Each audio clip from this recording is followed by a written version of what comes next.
82 ਸਾਲਾ ਬਜ਼ੁਰਗ ਕਿਸਾਨ ਦੇ ਹੌਸਲੇ ਬੁਲੰਦ। ਕਿਹਾ ਦਿੱਲੀ ਦੀ ਠੰਡ ਤਾਂ ਬਰਦਾਸ਼ਤ ਕਰ ਲਈ, ਜੇ ਹੱਕ ਨਾ ਮਿਲਿਆ ਤਾਂ ਗਰਮੀ ਵੀ ਇੱਥੇ ਕੱਟ ਕੇ ਜਾਵਾਂਗੇ। ਟਿੱਕਰੀ ਬਾਰਡਰ ਤੇ ਅੰਦੋਲਨ ਦੇ ਪਹਿਲੇ ਦਿਨ ਤੋਂ ਹੀ ਜ਼ਿਲ੍ਹਾ ਜਿੰਦ ਦੇ ਪਿੰਡ ਜੁਲਾਣਾ ਦੇ ਵਸਨੀਕ 82 ਸਾਲਾ ਕਿਸ਼ਨ ਜ਼ਿਲ੍ਹੇ ਸਿੰਘ ਲਾਠੜ ਪ੍ਰਦਰਸ਼ਨ ਤੇ ਡਟੇ ਹੋਏ ਹਨ। ਪਿਛਲੇ 72 ਦਿਨਾਂ ਤੋਂ ਉਹ ਦਿੱਲੀ ਦੀ ਸਰਹੱਦ ਦੇ ਉੱਪਰ ਠੰਡ ਅਤੇ ਮੀਂਹ ਦੇ ਸਹਾਰਿਆ ਹੈ, ਪਰ ਉਹਨਾਂ ਦੇ ਚਿਹਰੇ ਤੇ ਕੋਈ ਵੀ ਸ਼ਿਕਣ ਤੱਕ ਨਹੀਂ। ਜਦੋਂ ਉਹਨਾਂ ਨੂੰ ਸਵਾਲ ਕੀਤਾ ਗਿਆ ਕਿ ਦਿੱਲੀ ਵਿੱਚ ਠੰਡ ਕਿਵੇਂ ਸੀ ਤਾਂ ਉਹਨਾਂ ਨੇ ਕਿਹਾ ਜੀਂਦ ਵਿੱਚ ਇਸ ਤੋਂ ਵੀ ਜ਼ਿਆਦਾ ਠੰਡ ਪੈਂਦੀ ਹੈ। ਖੇਤ ਦੇ ਵਿੱਚ ਕੰਮ ਕਰਦੇ ਹੱਥ ਪੈਰ ਸੁੰਨ ਹੋ ਜਾਂਦੇ ਹਨ, ਪਰ ਉਹਨਾਂ ਨੂੰ ਇਸ ਨਾਲ ਬਹੁਤਾ ਫਰਕ ਨਹੀਂ ਪੈਂਦਾ। ਉਹਨਾਂ ਨੇ ਕਿਹਾ ਠੰਡ ਅਤੇ ਬਾਰਿਸ਼ ਨੂੰ ਬਰਦਾਸ਼ਤ ਕਰ ਲਿਆ, ਜੇਕਰ ਹੱਕ ਨਾ ਮਿਲੇ ਤਾਂ ਉਹ ਗਰਮੀ ਵੀ ਇੱਥੇ ਕੱਟ ਕੇ ਜਾਣਗੇ।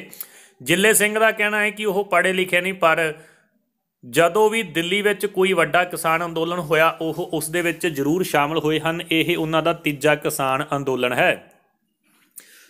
ਮੋਦੀ ਸਰਕਾਰ ਸਚਿਨ ਲਤਾ ਮੰਗੇਸ਼ਕਰ ਵਰਗਿਆਂ ਨੂੰ ਆਪਣੇ ਸਮਰਥਨ ਦੇ ਲਈ ਨਾ ਵਰਤੇ। ਰਾਜ ਠਾਕਰੇ ਕਿਸਾਨ ਅੰਦੋਲਨ ਦੇ ਸਮਰਥਨ ਵਿੱਚ ਪੌਪ ਸਿੰਗਰ ਰਿਹਾਨਾ ਅਤੇ ਵਾਤਾਵਰਨ ਕਰਮਚਾਰੀ ਗ੍ਰੇਟਾ ਥਨਬਰਗ ਦੇ ਸਮੇਤ ਕਈ ਵਿਦੇਸ਼ੀ ਹਸਤੀਆਂ ਨੇ ਟਵੀਟ ਕੀਤੇ। ਦੋਸਤੋ, ਜੇਕਰ ਤੁਸੀਂ ਵੀ ਕਿਸਾਨ ਅੰਦੋਲਨ ਦੇ ਹੱਕ ਵਿੱਚ ਹੋ ਤਾਂ ਕਮੈਂਟ ਸੈਕਸ਼ਨ 'ਚ ਯੈਸ ਜ਼ਰੂਰ ਲਿਖੋ। ਜਿਸ ਤੋਂ ਬਾਅਦ ਸਚਿਨ ਤੰਦੂਲਕਰ ਅਤੇ ਲਤਾ ਮੰਗੇਸ਼ਕਰ ਵਰਗੀਆਂ ਹਸਤੀਆਂ ਨੇ ਸਰਕਾਰ ਦੇ ਪੱਖ ਦੇ ਸਮਰਥਨ ਵਿੱਚ ਟਵੀਟ ਕੀਤਾ। ਇਸ ਨੂੰ ਲੈ ਕੇ ਸਿਆਸਤ ਤੇਜ਼ ਹੋ ਗਈ ਆ। ਮਹਾਰਾਸ਼ਟਰ ਨਵ ਨਿਰਮਾਣ ਫੌਜ ਦੇ ਪ੍ਰਮੁੱਖ ਰਾਜ ਠਾਕਰੇ ਨੇ ਮੋਦੀ ਸਰਕਾਰ ਤੇ ਨਿਸ਼ਾਨਾ ਸਾਧਦੇ ਹੋਏ ਕਿਹਾ ਕਿ ਲਤਾ ਮੰਗੇਸ਼ਕਰ ਅਤੇ ਸਚਿਨ ਤੈਂਦੁਲਕਰ ਵਰਗੇ ਭਾਰਤ ਰਤਨ ਪ੍ਰਾਪਤ ਲੋਕਾਂ ਦੀ ਵਰਤੋਂ ਕਰਨਾ ਠੀਕ ਨਹੀਂ। ਰਾਜ ਠਾਕਰੇ ਨੇ ਕਿਹਾ ਕਿ ਸਰਕਾਰ ਨੂੰ ਸਚਿਨ ਤੈਂਦੁਲਕਰ ਅਤੇ ਲਤਾ ਮੰਗੇਸ਼ਕਰ ਵਰਗੀਆਂ ਵੱਡੀਆਂ ਹਸਤੀਆਂ ਤੋਂ ਸਰਕਾਰ ਦੇ ਪੱਖ ਵਿੱਚ ਸਮਰਥਨ 'ਚ ਟਵੀਟ ਕਰਨ ਦੇ ਲਈ ਨਹੀਂ ਕਹਿਣਾ ਚਾਹੀਦਾ ਸੀ ਤੇ ਉਹਨਾਂ ਦੀ ਇੱਜ਼ਤ ਦਾਅ ਉੱਤੇ ਨਹੀਂ ਲਗਾਉਣੀ ਚਾਹੀਦੀ, ਕਿਉਂਕਿ ਉਹ ਭਾਰਤ ਰਤਨ ਪ੍ਰਾਪਤ ਹਨ। ਅਗਲੀ ਵੱਡੀ ਖਬਰ ਆ ਰਹੀ ਆ ਰਾਹੁਲ ਗਾਂਧੀ ਦਾ ਸਰਕਾਰ ਤੇ ਵਾਰ। ਕਿਹਾ ਨਾ ਜਵਾਨ ਨਾ ਕਿਸਾਨ, ਮੋਦੀ ਸਰਕਾਰ ਲਈ ਸਿਰਫ 3-4 ਉਦਯੋਗਪਤੀ ਨੇ ਪ੍ਰਮਾਤਮਾ। ਦੋਸਤੋ, ਵੱਡੀ ਖਬਰ ਆ। ਖਬਰ ਦੇ ਵੱਲ ਰੁਖ ਕਰਨ ਤੋਂ ਪਹਿਲਾਂ ਨਿੱਕੀ ਜੀ ਬੇਨਤੀ ਆ, ਵੀਡੀਓ ਨੂੰ ਲਾਈਕ, ਚੈਨਲ ਨੂੰ ਸਬਸਕ੍ਰਾਈਬ ਤੇ ਵੀਡੀਓ ਨੂੰ ਸ਼ੇਅਰ ਕਰਨਾ ਨਾ ਭੁੱਲਿਓ। ਤੁਹਾਡਾ ਇੱਕ ਲਾਈਕ, ਸਬਸਕ੍ਰਾਈਬ ਤੇ ਸ਼ੇਅਰ ਹੀ ਸਾਡੇ ਲਈ ਮੋਟੀਵੇਸ਼ਨ ਦਾ ਕੰਮ ਕਰਦਾ ਹੈ।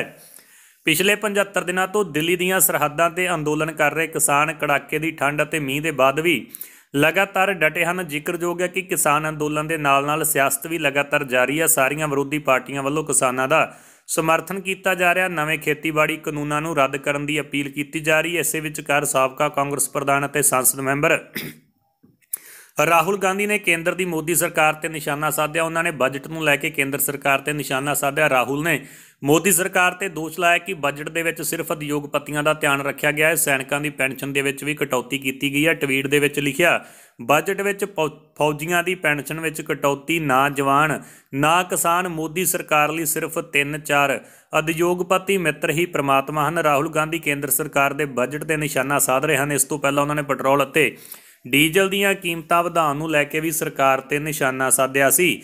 ਉਹਨਾਂ ਨੇ ਕਿਹਾ ਸੀ ਕਿ ਕੇਂਦਰ ਦੀ ਮੋਦੀ ਸਰਕਾਰ ਨੇ ਦੇਸ਼ ਅਤੇ ਘਰ ਦੋਵਾਂ ਦਾ ਬਜਟ ਖਰਾਬ ਕਰ ਦਿੱਤਾ। ਹਰ ਰਾਜ ਦੇ ਵਿੱਚ ਸ਼ੁਰੂ ਹੋਣਗੇ ਸਥਾਨਕ ਭਾਸ਼ਾ ਦੇ ਵਿੱਚ ਮੈਡੀਕਲ ਅਤੇ ਤਕਨੀਕੀ ਕਾਲਜ। PM ਮੋਦੀ।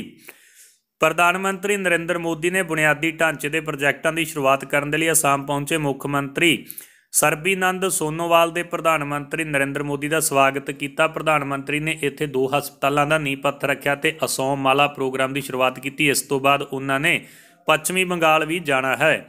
ਚੰਗਾ ਹੁੰਦਾ ਰਾਸ਼ਟਰਪਤੀ ਦਾ ਭਾਸ਼ਣ ਸੁਣਦੀ ਵਿਰੋਧੀ ਧਿਰ। PM ਮੋਦੀ। ਪ੍ਰਧਾਨ ਮੰਤਰੀ ਮੋਦੀ ਨੇ ਰਾਜ ਸਭਾ ਵਿੱਚ ਸੰਬੋਧਨ ਕਰ ਰਹੇ ਹਨ ਤੇ ਮੋਦੀ ਨੇ ਕਿਹਾ ਕਿ ਪੂਰੀ ਦੁਨੀਆ ਇੱਕ ਵੱਡੇ ਸੰਕਟ ਦਾ ਸਾਹਮਣਾ ਕਰ ਰਹੀ ਹੈ। ਪ੍ਰਧਾਨ ਮੰਤਰੀ ਨਰਿੰਦਰ ਮੋਦੀ ਨੇ ਇਹ ਵੀ ਕਿਹਾ ਕਿ ਵਿਰੋਧੀ ਧਿਰ ਨੇ ਰਾਸ਼ਟਰਪਤੀ ਦੇ ਭਾਸ਼ਣ ਨੂੰ ਸੁਣਦਾ, ਪਰ ਉਹਨਾਂ ਦੇ ਭਾਸ਼ਣ ਦਾ ਪ੍ਰਭਾਵ ਇੰਨਾ ਹੈ ਕਿ ਵਿਰੋਧੀ ਧਿਰ ਕੁਝ ਵੀ ਸੁਣੇ ਬਗੈਰ ਉਹਨਾਂ ਦੇ ਭਾਸ਼ਣ ਦੇ ਬੋਲਣ ਦੇ ਯੋਗ ਹੋ ਗਿਆ। ਪ੍ਰਧਾਨ ਮੰਤਰੀ ਮੋਦੀ ਨੇ ਰਾਜ ਸਭਾ ਦੇ ਵਿੱਚ ਕਵਿਤਾ ਪੜ੍ਹ ਕੇ ਸੁਣਾਈ। ਉਹਨਾਂ ਨੇ ਕਿਹਾ ਜੀ ਹੁਣ ਆਜ਼ਾਦੀ 75ਵੇਂ ਸਾਲ ਦੇ ਵਿੱਚ ਦਾਖਲ ਹੋ ਰਿਹਾ। ਅਜਿਹੀ ਸਥਿਤੀ ਵਿੱਚ ਸਾਰਿਆਂ ਨੂੰ ਦੇਸ਼ ਦੇ ਲਈ ਕੁਝ ਕਰਨ ਤੇ ਧਿਆਨ ਕੇਂਦਰਿਤ ਕਰਨਾ ਚਾਹੀਦਾ ਹੈ। ਉਹਨਾਂ ਨੇ ਕਿਹਾ ਹੈ ਕਿ ਸੰਕਟ ਦੇ ਸਮੇਂ ਦੁਨੀਆ ਭਾਰਤ ਤੇ ਨਜ਼ਰ ਰੱਖਦੀ ਹੈ। ਇਸ ਸਮੇਂ ਦੌਰਾਨ ਪ੍ਰਧਾਨ ਮੰਤਰੀ ਮੋਦੀ ਨੇ ਮੈਥਿਲੀ ਸ਼ਰਨ ਗੁਪਤਾ ਦੀ ਕਵਿਤਾ ਅਵਸਰ ਏ ਤੁਹਾਡੇ ਲਈ ਖੜਾ, ਫਿਰ ਵੀ ਤੁਸੀਂ ਚੁੱਪਚਾਪ ਖੜੇ ਹੋ ਪੜ੍ਹੀ। ਪਰਮਾਣੂ ਸਮਝੌਤੇ ਤੇ ਸਹਿਮਤੀ ਤੋਂ ਪਹਿਲਾਂ ਅਮਰੀਕਾ ਸਾਰੀਆਂ ਪਾਬੰਦੀਆਂ ਹਟਾਏ। ਈਰਾਨ ਦੇ ਸਰਬੋਤਮ ਨੇਤਾ ਆਇਆਤੁੱਲਾ ਅਲੀ ਖਾਮਨੇਈ ਨੇ ਕਿਹਾ ਹੈ ਕਿ ਜੇਕਰ ਅਮਰੀਕਾ ਚਾਹੁੰਦਾ ਹੈ ਕਿ ਈਰਾਨ ਪੱਛਮੀ ਸ਼ਕਤੀਆਂ ਨਾਲ ਕੀਤੇ ਗਏ ਪਰਮਾਣੂ ਸਮਝੌਤਿਆਂ ਦੀ ਆਪਣੀ ਵਚਨਬੱਧਤਾ ਤੇ ਵਾਪਸ ਪਰਤੇ ਤਾਂ ਪਹਿਲਾਂ ਉਸ ਨੂੰ ਸਾਰੀਆਂ ਪਾਬੰਦੀਆਂ ਹਟਾਉਣੀਆਂ ਹੋਣਗੀਆਂ। ਸਰਕਾਰੀ ਟੀਵੀ ਚੈਨਲ ਤੇ ਇਹ ਐਤਵਾਰ ਨੂੰ ਜਾਣਕਾਰੀ ਦਿੱਤੀ ਗਈ। ਰਾਸ਼ਟਰਪਤੀ ਅਮਰੀਕਾ ਦੇ ਨਵੇਂ ਰਾਸ਼ਟਰਪਤੀ ਜੋ ਬਾਈਡਨ ਦੇ ਅਹੁਦਾ ਸੰਭਾਲਣ ਤੋਂ ਬਾਅਦ ਪਹਿਲੀ ਵਾਰ ਖਾਮਨੇਈ ਨੇ ਇਹ ਟਿੱਪਣੀ ਪ੍ਰਸਾਰਿਤ ਕੀਤੀ ਗਈ ਹੈ। ਬਾਈਡਨ ਦੁਬਾਰਾ ਈਰਾਨ ਦੇ ਨਾਲ ਸਮਝੌਤੇ ਦੇ ਚਾਹਵਾਨ ਹਨ। ਸਾਬਕਾ ਰਾਸ਼ਟਰਪਤੀ ਡੋਨਾਲਡ ਟਰੰਪ ਨੇ ਸਾਲ 2018 ਦੇ ਵਿੱਚ ਇੱਕ ਪਾਸੜ ਕਾਰਵਾਈ ਕਰਦੇ ਹੋਏ ਅਮਰੀਕਾ ਨੂੰ ਸਮਝੌਤੇ ਤੋਂ ਵੱਖਰਾ ਕਰ ਲਿਆ ਸੀ। ਖੇਤੀ ਕਾਨੂੰਨਾਂ ਅਤੇ ਕਿਸਾਨੀ ਅੰਦੋਲਨ ਬਾਰੇ ਪੀਐਮ ਮੋਦੀ ਨੇ ਕਹਿ ਦਿੱਤੀ ਇਹ ਵੱਡੀ ਗੱਲ। ਪ੍ਰਧਾਨ ਮੰਤਰੀ ਨਰਿੰਦਰ ਮੋਦੀ ਨੇ ਆਪਣੇ ਸੰਬੋਧਨ ਦੇ ਵਿੱਚ ਕਿਹਾ ਹੈ ਕਿ ਸਾਨੂੰ ਇਹ ਫੈਸਲਾ ਕਰਨਾ ਪਵੇਗਾ ਕਿ ਅਸੀਂ ਸਮੱਸਿਆ ਦਾ ਹਿੱਸਾ ਬਣੀਏ ਜਾਂ ਹੱਲ ਦਾ ਮਾਧਿਅਮ। ਰਾਜਨੀਤੀ ਅਤੇ ਰਾਸ਼ਟਰੀ ਨੀਤੀ ਵਿੱਚ ਸਾਨੂੰ ਇੱਕ ਦੀ ਚੋਣ ਕਰਨੀ ਪਏਗੀ। ਪੀਐਮ ਮੋਦੀ ਨੇ ਕਿਹਾ ਕਿ ਸਦਨ ਦੇ ਵਿੱਚ ਕਿਸਾਨਾਂ ਦੇ ਅੰਦੋਲਨ ਬਾਰੇ ਕਾਫੀ ਵਿਚਾਰ ਵਟਾਂਦਰੇ ਹੋਏ। ਜੋ ਕੁਝ ਵੀ ਦੱਸਿਆ ਗਿਆ ਉਹ ਅੰਦੋਲਨ ਨੂੰ ਲੈ ਕੇ ਦੱਸਿਆ ਗਿਆ, ਪਰ ਅਸਲ ਗੱਲ ਨਹੀਂ ਕੀਤੀ ਗਈ। ਮੋਦੀ ਨੇ ਇਹ ਵੀ ਕਿਹਾ ਹੈ ਕਿ ਸਾਬਕਾ ਪ੍ਰਧਾਨ ਮੰਤਰੀ ਦੇਵ ਗੌੜੇ ਨੇ ਸਰਕਾਰ ਦੇ ਯਤਨਾਂ ਦੇ ਨਾਲ ਹੀ ਸੁਝਾਵਾਂ ਦੀ ਸ਼ਲਾਘਾ ਕੀਤੀ ਹੈ। ਪੀਐਮ ਮੋਦੀ ਨੇ ਸਦਨ ਦੇ ਵਿੱਚ ਚੌਧਰੀ ਚਰਨ ਸਿੰਘ ਦੇ ਬਿਆਨਾਂ ਨੂੰ ਪੜ੍ਹਿਆ। ਜੇਕਰ ਕਿਸਾਨਾਂ ਦੀ ਸਮਝ ਲਈ ਜਾਵੇ ਤਾਂ 33% ਕਿਸਾਨਾਂ ਦੇ ਕੋਲੇ 2 ਵਿਗੇ ਤੋਂ ਵੀ ਘੱਟ ਜ਼ਮੀਨ ਹੈ। 18% ਜਿਨ੍ਹਾਂ ਨੂੰ ਕਿਸਾਨ ਕਿਹਾ ਜਾਂਦਾ ਉਹਨਾਂ ਕੋਲੇ 2-4 ਵਿਗੇ ਜ਼ਮੀਨ ਹੈ। ਭਾਵੇਂ ਉਹ ਕਿੰਨੀ ਸਖਤ ਮਿਹਨਤ ਕਰੇ ਪਰ ਧਰਤੀ ਤੇ ਉਹਨਾਂ ਦਾ ਗੁਜ਼ਾਰਾ ਨਹੀਂ ਹੋ ਸਕਦਾ। ਮੋਦੀ ਨੇ ਆਪਣੇ ਸੰਬੋਧਨ ਦੇ ਵਿੱਚ ਕਿਹਾ ਹੈ ਕਿ ਜਿਨ੍ਹਾਂ ਕੋਲੇ 1 ਹੈਕਟੇਅਰ ਤੋਂ ਘੱਟ ਜ਼ਮੀਨ ਹੈ ਉਹ 68% ਹਨ ਤੇ 86% ਕਿਸਾਨਾਂ ਕੋਲੇ 2 ਹੈਕਟੇਅਰ ਤੋਂ ਵੀ ਘੱਟ ਜ਼ਮੀਨ ਹੈ। ਸਾਨੂੰ ਆਪਣੀਆਂ ਯੋਜਨਾਵਾਂ ਕੇਂਦਰ ਵਿੱਚ 12 ਕਰੋੜ ਕਿਸਾਨਾਂ ਨੂੰ ਰੱਖਣਾ ਹੋਵੇਗਾ। ਉਹਨਾਂ ਨੇ ਕਿਹਾ ਜੀ ਚੋਣਾਂ ਦੌਰਾਨ ਕਰਜ਼ਾ ਮਾਫ ਕੀਤਾ ਜਾਂਦਾ ਪਰ ਇਸ ਨਾਲ ਛੋਟੇ ਕਿਸਾਨਾਂ ਨੂੰ ਕੋਈ ਫਾਇਦਾ ਨਹੀਂ ਹੁੰਦਾ। ਪਿਛਲੀ ਫਸਲ ਬੀਮਾ ਯੋਜਨਾ ਵੱਡੇ ਕਿਸਾਨਾਂ ਲਈ ਵੀ ਸੀ ਜੋ ਸਿਰਫ ਬੈਂਕ ਤੋਂ ਕਰਜ਼ਾ ਲੈਂਦੇ ਹਨ। ਉਹਨਾਂ ਨੇ ਕਿਹਾ 2014 ਤੋਂ ਬਾਅਦ ਅਸੀਂ ਬਹੁਤ ਸਾਰੇ ਬਦਲਾਅ ਕੀਤੇ ਅਤੇ ਫਸਲੀ ਬੀਮੇ ਦਾ ਵੀ ਦਾਇਰਾ ਵਧਾ ਦਿੱਤਾ। ਪ੍ਰਧਾਨ ਮੰਤਰੀ ਮੋਦੀ ਨੂੰ ਜਾਨੋਂ ਮਾਰਨ ਦੀਆਂ ਧਮਕੀਆਂ ਮਗਰੋਂ ਕੈਨੇਡਾ ਸਰਕਾਰ ਚੌਕਸ ਰਿਪੋਰਟਾਂ ਮਗਰੋਂ ਕੀਤੀ ਕਾਰਵਾਈ। ਪਿਛਲੇ ਕੁਝ ਦਿਨਾਂ ਤੋਂ ਵੈਨਕੂਵਰ ਦੇ ਟੋਰਾਂਟੋ ਦੇ ਕੁਝ ਲੋਕਾਂ ਵੱਲੋਂ ਲਗਾਤਾਰ ਪ੍ਰਧਾਨ ਮੰਤਰੀ ਮੋਦੀ ਦੇ ਖਿਲਾਫ ਉਸ ਨੂੰ ਜਾਨੋਂ ਮਾਰਨ ਦੀਆਂ ਧਮਕੀਆਂ ਦਿੱਤੀਆਂ ਜਾ ਰਹੀਆਂ ਨੇ। ਲਾਈਫ ਥ੍ਰੈਟਸ ਦਿੱਤੇ ਜਾ ਰਹੇ ਹਨ। ਇਸ ਦੇ ਲਈ ਕੈਨੇਡਾ ਦੀ ਜਸਟਿਨ ਟਰੂਡੋ ਸਰਕਾਰ ਨੇ ਤੁਰੰਤ ਸੁਰੱਖਿਆ ਚੌਕਸੀ ਲਈ ਕੁਝ ਖਾਸ ਕਦਮ ਚੁੱਕੇ ਹਨ। ਮਿਲੀ ਜਾਣਕਾਰੀ ਦੇ ਮੁਤਾਬਕ ਕੈਨੇਡਾ ਦੀ ਰਾਜਧਾਨੀ ਓਟਾਵਾ ਅਤੇ ਬ੍ਰਿਟਿਸ਼ ਕੋਲੰਬੀਆ ਸੂਬੇ ਦੇ ਮਹਾਨਗਰ ਵੈਨਕੂਵਰ ਦੇ ਵਿੱਚ ਸਥਿਤ ਭਾਰਤੀ ਡਿਪਲੋਮੈਟਸ ਨੂੰ ਹਥਿਆਰਬੰਦ ਸੁਰੱਖਿਆ ਮੁਹੱਈਆ ਕਰਵਾਈ ਹੈ। ਸੂਤਰਾਂ ਨੇ ਦਾਅਵਾ ਕੀਤਾ ਕਿ ਪ੍ਰਧਾਨ ਮੰਤਰੀ ਤੇ ਭਾਰਤ ਦੇ ਸਰਕਾਰੀ ਡਿਪਲੋਮੈਟਸ ਨੂੰ ਧਮਕੀਆਂ ਕਥਿਤ ਤੌਰ ਉੱਤੇ ਖਾਲਿਸਤਾਨ ਦੇ ਕੁਝ ਹਮਾਇਤੀਆਂ ਵੱਲੋਂ ਦਿੱਤੀਆਂ ਜਾ ਰਹੀਆਂ ਹਨ। ਟਰੂਡੋ ਸਰਕਾਰ ਨੇ ਰਾਇਲ ਕੈਨੇਡੀਅਨ ਮਾਊਂਟਡ ਪੁਲਿਸ ਨੂੰ ਇਸ ਮਾਮਲੇ 'ਚ ਤੁਰੰਤ ਕਾਰਵਾਈ ਕਰਨ ਲਈ ਕਿਹਾ। ਇੱਥੇ ਵੀ ਦੱਸਦੀ ਹੈ ਕਿ ਭਾਰਤ ਦੇ ਵਿਦੇਸ਼ ਮੰਤਰੀ S.J. ਸ਼ੰਕਰ ਨੇ ਬੀਤੀ 5 ਫਰਵਰੀ ਨੂੰ ਇਸ ਮੁੱਦੇ ਉੱਤੇ ਕੈਨੇਡੀਅਨ ਵਿਦੇਸ਼ ਮੰਤਰੀ ਮਾਰਕ ਗਾਰੇਨੇਊ ਦੇ ਨਾਲ ਗੱਲਬਾਤ ਵੀ ਕੀਤੀ ਸੀ। ਅਗਲੀ ਵੱਡੀ ਖਬਰ ਆ ਰਹੀ ਆ ਜੀ ਨਵਜੋਤ ਸਿੱਧੂ ਨੂੰ ਲੈ ਕੇ। ਕਾਂਗਰਸ ਹਾਈ ਕਮਾਨ ਅੱਜ ਲੈ ਸਕਦੀ ਆ ਰਾਤ ਸਮੇਂ ਅਹਿਮ ਫੈਸਲਾ, ਮਿਲ ਸਕਦਾ ਵੱਡਾ ਅਹੁਦਾ। ਨਵਜੋਤ ਸਿੱਧੂ ਜੋ ਕਿ ਪੰਜਾਬ ਦੇ ਸਭ ਤੋਂ ਮਸ਼ਹੂਰ ਰਾਜਨੀਤਿਕ ਲੋਕਾਂ ਦੇ ਵਿੱਚੋਂ ਇੱਕ ਹਨ, 15 ਜੁਲਾਈ ਨੂੰ ਇੱਕ ਟਵੀਟ ਦੇ ਵਿੱਚ ਪੰਜਾਬ ਕੈਬਨਿਟ ਆਪਣਾ ਮੁੜ ਅਹੁਦਾ ਦੇਣ ਦੇ ਲਈ ਕਿਹਾ ਸੀ। ਟਵੀਟ ਨੂੰ ਉਸਨੇ 10 ਜੂਨ 2019 ਨੂੰ ਅਸਤੀਫਾ ਦੇਣ ਦੀ ਗੱਲ ਕਹੀ ਸੀ। ਉਸ ਸਮੇਂ ਤੋਂ ਲੈ ਕੇ ਸਿੱਧੂ ਨਿਰੰਤਰ ਕੈਦ ਦੇ ਵਿੱਚ ਹਨ। ਇਸ ਸਮੇਂ ਦੌਰਾਨ ਸਿੱਧੂ ਕਈ ਵਾਰੀ ਪੇਸ਼ ਹੋਏ ਤੇ ਸਮੇਂ-ਸਮੇਂ ਉਹਨਾਂ ਦੀ ਸਿੱਧੂ ਬਾਣੀ ਦੇ ਨਾਲ ਕਿਸਾਨਾਂ ਤੇ ਹੋਰ ਕਈ ਮੁੱਦਿਆਂ ਤੇ ਆਪਣਾ ਪੱਖ ਪੇਸ਼ ਕੀਤਾ। ਉਹ ਰਾਜਨੀਤਿਕ ਤੌਰ ਤੇ ਮੂਕ ਮੋੜ ਦੇ ਵਿੱਚ ਹਨ। ਇਸ ਸਮੇਂ ਪੰਜਾਬ 'ਚ ਸੱਤਾ 'ਚ ਹੈ। ਸਿੱਧੂ ਬਾਰੇ ਕਾਂਗਰਸ ਦੇ ਵਿੱਚ ਇੱਕ ਵੱਡਾ ਦਿਨ ਕਿਹਾ ਜਾ ਰਿਹਾ ਹੈ ਕਿ ਸਿੱਧੂ ਨੂੰ ਅੱਜ ਪਾਰਟੀ ਦੇ ਵਿੱਚ ਇੱਕ ਮਹੱਤਵਪੂਰਨ ਤੇ ਵੱਡਾ ਅਹੁਦਾ ਮਿਲ ਸਕਦਾ ਹੈ ਜਿਸ ਦੀ ਘੋਸ਼ਣਾ ਅਗਲੇ ਕੁਝ ਦਿਨਾਂ ਦੇ ਵਿੱਚ ਕੀਤੀ ਜਾਵੇਗੀ। ਇਸ ਲਈ ਇਹ ਖਾਸ ਦਿਨ ਹੋ ਸਕਦਾ ਇਸ ਕਾਰਨ ਕਿ ਸਿੱਧੂ ਅੱਜ 10 ਜਨਪਥ ਵਿਖੇ ਨਜ਼ਰ ਆ ਰਹੇ ਹਨ। ਉਹ ਸੋਨੀਆ ਗਾਂਧੀ ਨੂੰ ਵੀ ਮਿਲ ਰਹੇ ਹਨ। ਕਾਂਗਰਸ ਸਿੱਧੂ ਨੂੰ ਲੈ ਕੇ 2 ਕਿਸਮ ਦੀਆਂ ਯੋਜਨਾਵਾਂ ਤੇ ਕੰਮ ਕਰ ਰਹੀ ਹੈ। ਪੰਜਾਬ ਦੇ ਵਿੱਚ ਕੈਬਨਿਟ ਮੰਤਰੀ ਬਣਾਇਆ ਜਾਵੇ ਤੇ ਨਵਾਂ ਮੰਤਰਾਲਾ ਦਿੱਤਾ ਜਾਵੇ। ਪੰਜਾਬ ਦੇ ਮੁੱਖ ਮੰਤਰੀ ਕੈਪਟਨ ਅਮਰਿੰਦਰ ਸਿੰਘ ਵੀ ਚਾਹੁੰਦੇ ਹਨ ਕਿ ਸਿੱਧੂ ਨੂੰ ਪੰਜਾਬ ਵਿੱਚ ਮੰਤਰੀ ਬਣਾਇਆ ਜਾਵੇ। ਕੁਝ ਹੋਰ ਮੰਤਰਾਲੇ ਵੱਲੋਂ ਬਿਜਲੀ ਵਿਭਾਗ ਸਮੇਤ ਸਿੱਧੂ ਨੂੰ ਪੇਸ਼ਕਸ਼ ਕੀਤੀ ਗਈ ਕਿਉਂਕਿ ਸਿੱਧੂ ਪਹਿਲੇ ਕਾਰਜਕਾਲ ਵਿੱਚ ਬਾਡੀ ਮੰਤਰੀ ਵਰਗੇ ਮਜ਼ਬੂਤ ਮੰਤਰਾਲਾ ਰਿਹਾ। ਉਹ ਕਪਤਾਨ ਦੀ ਪੇਸ਼ਕਸ਼ ਤੋਂ ਖੁਸ਼ ਨਹੀਂ ਹੋਏ। ਇਸ ਤੋਂ ਇਲਾਵਾ ਹੋਰ ਵੀ ਕਈ ਚਰਚਾ ਚੱਲ ਰਹੀਆਂ ਹਨ ਪਰ ਅਜੇ ਤੱਕ ਮੋਹਰ ਨਹੀਂ ਲੱਗੀ। ਸੂਤਰ ਦੱਸਦੇ ਨੇ ਕਿ ਸਿੱਧੂ ਵੀ ਪੰਜਾਬ ਪ੍ਰਦੇਸ਼ ਕਾਂਗਰਸ ਕਮੇਟੀ ਦੇ ਵਿੱਚ ਇੱਕ ਹੋਰ ਮਹੱਤਵਪੂਰਨ ਅਹੁਦਾ ਚਾਹੁੰਦੇ ਨੇ। ਰਾਜ ਸਭਾ ਵਿੱਚ ਪ੍ਰਧਾਨ ਮੰਤਰੀ ਦਾ ਪ੍ਰਤਾਪ ਬਾਜਵਾ ਤੇ ਵਿਅੰਗ ਕਿਹਾ 84 ਦੀ ਗੱਲ ਕਰਨੀ ਕਿਵੇਂ ਭੁੱਲ ਗਏ। ਰਾਜ ਸਭਾ ਦੇ ਵਿੱਚ ਪ੍ਰਧਾਨ ਮੰਤਰੀ ਮੋਦੀ ਨੇ ਕਾਂਗਰਸ ਦੇ ਰਾਜ ਸਭਾ ਮੈਂਬਰ ਪ੍ਰਤਾਪ ਸਿੰਘ ਬਾਜਵਾ ਤੇ ਵਿਅੰਗ ਕਰ ਕੱਸਿਆ ਮੋਦੀ ਨੇ ਕਿਹਾ ਕਿ ਬੀਤੇ ਦਿਨੀ ਜਦੋਂ ਬਾਜਵਾ ਰਾਜ ਸਭਾ ਦੇ ਵਿੱਚ ਲੰਬਾ ਚੌੜਾ ਭਾਸ਼ਣ ਦੇ ਰਹੇ ਸੀ ਤਾਂ ਉਹਨਾਂ ਨੂੰ ਲੱਗਿਆ ਕਿ ਉਹ ਸ਼ਾਇਦ 1984 ਦੇ ਦੰਗਿਆਂ ਦੀ ਵੀ ਗੱਲ ਕਰਨਗੇ। ਪ੍ਰਧਾਨ ਮੰਤਰੀ ਨੇ ਕਿਹਾ 84 ਵਿੱਚ ਪੰਜਾਬ ਨੇ ਸਭ ਤੋਂ ਵੱਧ ਹੰਝੂ ਹਾਏ, ਫਿਰ ਬਾਜਵਾ 1984 ਦੇ ਦੰਗਿਆਂ ਦੀ ਗੱਲ ਕਰਨੀ ਕਿਵੇਂ ਭੁੱਲ ਗਏ। ਰਾਜ ਸਭਾ ਦੇ ਵਿੱਚ ਆਪਣੇ ਸੰਬੋਧਨ ਵਿੱਚ ਪ੍ਰਧਾਨ ਮੰਤਰੀ ਨੇ ਕਿਹਾ ਹੈ ਕਿ ਸਭ ਤੋਂ ਵੱਧ ਦਰਦ ਪੰਜਾਬ ਨੇ ਭੁਗਤਿਆ, ਹੁਣ ਵੀ ਸਿੱਖਾਂ ਨੂੰ ਗੁੰਮਰਾਹ ਕੀਤਾ ਜਾ ਰਿਹਾ। ਉਹਨਾਂ ਨੇ ਕਿਹਾ ਦੇਸ਼ ਨੂੰ ਸਿੱਖਾਂ ਤੇ ਮਾਣ ਹੈ ਤੇ ਹੁਣ ਵੀ ਅੰਦੋਲਨ ਨਾਲ ਜੁੜੇ ਲੋਕਾਂ ਨਾਲ ਸਰਕਾਰ ਲਗਾਤਾਰ ਗੱਲਬਾਤ ਕਰ ਰਹੀ ਹੈ। ਬਾਜਵਾ ਨੇ ਕੇਂਦਰ ਸਰਕਾਰ ਤੇ ਸ਼ਬਦੀ ਹਮਲਾ ਕਰਦਿਆਂ ਰਾਜ ਸਭਾ ਦੇ ਵਿੱਚ ਗਾਜੀਪੁਰ ਵਿੱਚ ਕਿਸਾਨਾਂ ਦੇ ਪ੍ਰਦਰਸ਼ਨ ਵਾਲੀ ਥਾਂ ਤੇ ਲਾਏ ਗਏ ਬੈਰੀਕੇਡਾਂ ਦੀ ਤੁਲਨਾ ਬਰਨਿਲ ਦੀ ਕੰਧ ਨਾਲ ਕੀਤੀ ਸੀ ਅਤੇ ਕਿਸਾਨਾਂ ਨੂੰ ਦੇਸ਼ ਵਿਰੋਧੀ ਤੇ ਖਾਲਿਸਤਾਨੀ ਕਹੇ ਜਾਣ ਤੇ ਸਖਤ ਇਤਰਾਜ਼ ਕੀਤਾ ਸੀ। ਪ੍ਰਧਾਨ ਮੰਤਰੀ ਨੂੰ ਅਪੀਲ ਕੀਤੀ ਸੀ ਕਿ ਮੌਜੂਦਾ ਖੇਤੀ ਕਾਨੂੰਨਾਂ ਨੂੰ ਵਾਪਸ ਲੈ ਕੇ ਇੱਕ ਨਵਾਂ ਇਤਿਹਾਸ ਸਿਰਜੋ।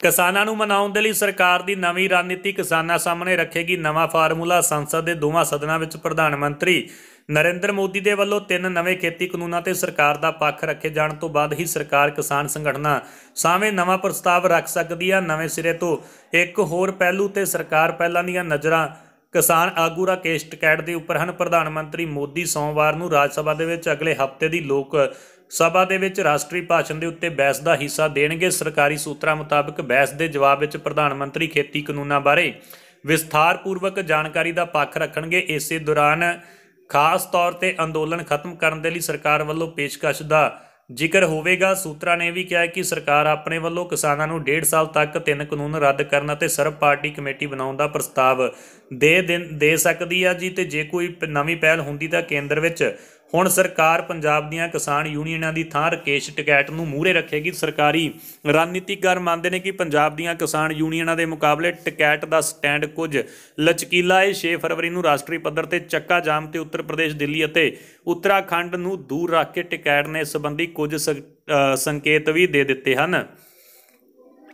ਪੀਐਮ ਮੋਦੀ ਨੇ ਫਿਰ ਦੁਹਰਾਇਆ ਐਮਐਸਪੀ ਹੈ ਤੇ ਐਮਐਸਪੀ ਰਹੇਗੀ, ਅੰਦੋਲਨ ਨੂੰ ਖਤਮ ਕਰੋ। ਪ੍ਰਧਾਨ ਮੰਤਰੀ ਮੋਦੀ ਨੂੰ ਸੋਮਵਾਰ ਨੂੰ ਰਾਜ ਸਭਾ ਦੇ ਵਿੱਚ ਸੰਬੋਧਨ ਕੀਤਾ। ਖੇਤੀਬਾੜੀ ਕਾਨੂੰਨਾਂ ਦੇ ਮੁੱਦੇ ਤੇ ਚੱਲ ਰਹੇ ਅੰਦੋਲਨ ਦੇ ਬਾਰੇ ਪ੍ਰਧਾਨ ਮੰਤਰੀ ਮੋਦੀ ਨੇ ਆਪਣੇ ਸੰਬੋਧਨ ਦੇ ਵਿੱਚ ਕਿਹਾ ਹੈ ਕਿ ਐਮਐਸਪੀ ਹੈ ਤੇ ਰਹੇਗੀ। ਅਜਿਹੀ ਸਥਿਤੀ ਦੇ ਵਿੱਚ ਕਿਸਾਨਾਂ ਨੂੰ ਅੰਦੋਲਨ ਖਤਮ ਕਰ ਦੇਣਾ ਚਾਹੀਦਾ, ਚਰਚਾ ਜਾਰੀ ਰੱਖਣੀ ਚਾਹੀਦੀ ਹੈ। ਇਸ ਤੋਂ ਇਲਾਵਾ ਪ੍ਰਧਾਨ ਮੰਤਰੀ ਮੋਦੀ ਨੇ ਕਈ ਮੁੱਦਿਆਂ ਦੇ ਉੱਪਰ ਵਿਰੋਧੀ ਧਿਰ ਤੇ ਨਿਸ਼ਾਨਾ ਸਾਧਿਆ।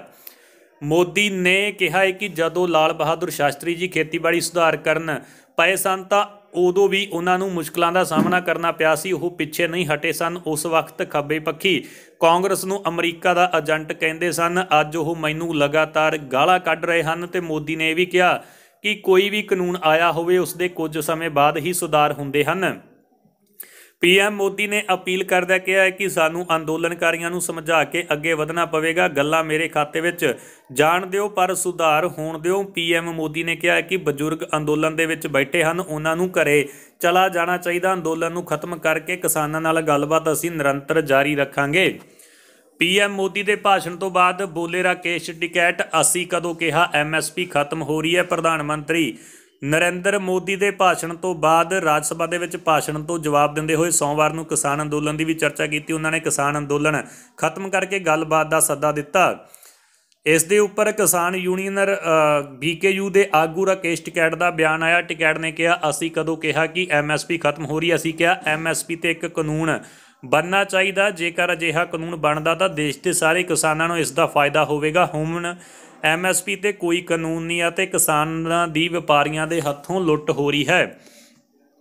ਪੀਐਮ ਮੋਦੀ ਨੇ ਸਦਨ ਦੇ ਵਿੱਚ ਆਪਣੇ ਸੰਬੋਧਨ 'ਚ ਕਿਸਾਨਾਂ ਦੇ ਅੰਦੋਲਨ ਨੂੰ ਲੈ ਕੇ ਕਿਹਾ ਅਸੀਂ ਸਾਰੇ ਮਿਲ ਕੇ ਬੈਠ ਕੇ ਗੱਲ ਕਰਨ ਲਈ ਤਿਆਰ ਹਾਂ। ਮੈਂ ਅੱਜ ਸਦਨ ਤੋਂ ਸਾਰਿਆਂ ਨੂੰ ਸੱਦਾ ਦਿੰਦਾ ਹਾਂ। ਪੀਐਮ ਨੇ ਕਿਹਾ ਇਸ ਦੇ ਨਾਲ ਹੀ ਸਦਨ ਦੇ ਮਾਧਿਅਮ ਨਾਲ ਕਿਸਾਨਾਂ ਨੂੰ ਭਰੋਸਾ ਦਿਵਾਇਆ ਕਿ ਐਮਐਸਪੀ ਜਾਰੀ ਰਹੇਗੀ।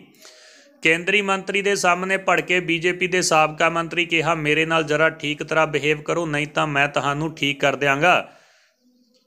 ਇਹ ਕਹਿਣਾ ਜੀ ਛੱਤੀਸਗੜ੍ਹ ਦੇ ਵਿੱਚ ਭਾਜਪਾ ਦੇ ਸਾਬਕਾ ਮੰਤਰੀ ਅਜੇ ਚੰਦਰਕਾਰ ਦਾ, ਉਹ ਵੀ ਕੇਂਦਰੀ ਮੰਤਰੀ ਹਰਦੀਪ ਸਿੰਘ ਪੁਰੀ ਦੀ ਬੈਠਕ ਵਿੱਚ ਜਿੱਥੇ ਸਾਬਕਾ ਮੁੱਖ ਮੰਤਰੀ ਰਮਨ ਸਿੰਘ ਵੀ ਮੌਜੂਦ ਸਨ। ਦਰਅਸਲ ਪ੍ਰੋਗਰਾਮ ਵਿੱਚ ਪਹੁੰਚੇ ਸਾਬਕਾ ਮੰਤਰੀ ਅਜੇ ਚੰਦਰਕਾਰ ਕਿਸੇ ਗੱਲ ਤੋਂ ਨਾਰਾਜ਼ ਸਨ। ਉੱਥੇ ਭਾਜਪਾ ਪ੍ਰਦੇਸ਼ ਦੇ ਜਨਰਲ ਸਕੱਤਰ ਤੇ ਮੰਤਰੀ ਭੁਪਿੰਦਰ ਸਹਾਮਣੀ ਵੀ ਉਹਨਾਂ ਦੀ ਨਾਲ ਬਹਿਸ ਹੋ ਗਈ। ਥੋੜੀ ਦੇਰ ਦੇ ਬਾਅਦ ਚੰਦਰਕਾਰ ਨੇ ਭੜਕਦੇ ਹੋਏ ਭੁਪਿੰਦਰ ਸਹਾਮਣੀ ਨੂੰ ਕਿਹਾ ਕਿ ਜਾਓ ਜਾ ਕੇ ਚਮਚਾਗਿਰੀ ਕਰੋ, ਮੇਰੇ ਨਾਲ ਜਰਾ ਠੀਕ ਤਰ੍ਹਾਂ ਬਿਹੇਵ ਕਰੋ, ਨਹੀਂ ਤਾਂ ਮੈਂ ਤੁਹਾਨੂੰ ਸੁਧਾਰ ਦਿਆਂਗਾ। ਮੀਟਿੰਗ ਦੇ ਦੌਰਾਨ ਮਾਮਲਾ ਪੂਰਾ ਸੀਸੀਟੀਵੀ ਕੈਮਰੇ ਦੇ ਵਿੱਚ ਕੈਦ ਹੋ ਗਿਆ। ਦਰਅਸਲ ਹਰਦੀਪ ਪੁਰੀ ਨੇ ਕੇਂਦਰੀ ਬਜਟ ਤੇ ਚਰਚਾ ਕਰਨ ਦੇ ਲਈ ਛੱਤੀਸਗੜ੍ਹ ਦੇ ਵਿੱਚ ਪਹੁੰਚੇ ਸਨ। ਪੁਰੀ ਨੇ ਸਭ ਤੋਂ ਪਹਿਲਾਂ ਪ੍ਰਦੇਸ਼ ਭਾਜਪਾ ਦੇ ਅਹੁਦੇਦਾਰਾਂ ਨਾਲ ਸੂਬਾ ਭਾਜਪਾ ਦਫ਼ਤਰ ਦੇ ਵਿੱਚ ਮੀਟਿੰਗ ਕੀਤੀ।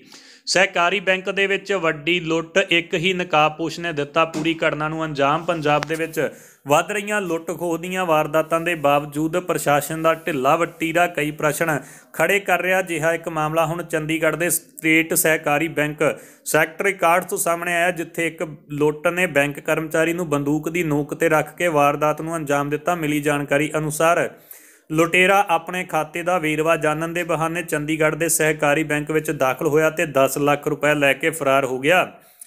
ਪੁਲਿਸ ਨੂੰ ਘਟਨਾ ਦੀ ਜਾਣਕਾਰੀ ਮਿਲਦਿਆਂ ਹੀ ਸੀਸੀਟੀਵੀ ਕੈਮਰਿਆਂ ਦੀ ਜਾਂਚ ਕੀਤੀ ਜਾ ਰਹੀ ਹੈ। ਪੰਜਾਬ ਦੇ ਇਸ ਸਕੂਲ ਦੇ 6 ਵਿਦਿਆਰਥੀਆਂ ਦੀ ਕਰੋਨਾ ਰਿਪੋਰਟ ਆਈ ਪੋਜ਼ਿਟਿਵ। ਜ਼ਿਲ੍ਹੇ ਦੇ ਸੋਲੇ ਪਿੰਡ ਦੇ ਸਰਕਾਰੀ ਹਾਈ ਸਕੂਲ ਵਿੱਚ ਪੜ੍ਹ ਰਹੇ 6 ਵਿਦਿਆਰਥੀਆਂ ਦੀ ਰਿਪੋਰਟ ਕਰੋਨਾ ਪੋਜ਼ਿਟਿਵ ਪਾਈ ਗਈ ਹੈ। ਸਿਹਤ ਵਿਭਾਗ ਦੇ ਅਨੁਸਾਰ ਸ਼ੁੱਕਰਵਾਰ ਨੂੰ 28 ਵਿਦਿਆਰਥੀਆਂ ਦੀ ਰਿਪੋਰਟ ਕੀਤੀ ਗਈ ਸੀ, ਜਿਸ ਤੋਂ ਬਾਅਦ ਸਕੂਲ ਦੇ ਵਿੱਚ ਪੋਜ਼ਿਟਿਵ ਮਰੀਜ਼ਾਂ ਦੀ ਕੁੱਲ ਗਿਣਤੀ 34 ਹੋ ਗਈ ਹੈ। ਦੱਸ ਦਈਏ, ਸ਼ੁੱਕਰਵਾਰ ਨੂੰ 310 ਵਿਦਿਆਰਥੀਆਂ ਦੇ ਨਮੂਨੇ ਲਏ ਗਏ ਸਨ, ਜਿਨ੍ਹਾਂ ਵਿੱਚੋਂ ਬਾਕੀ ਰਿਪੋਰਟਾਂ ਹਾਲੇ ਲੰਬਿਤ ਹਨ।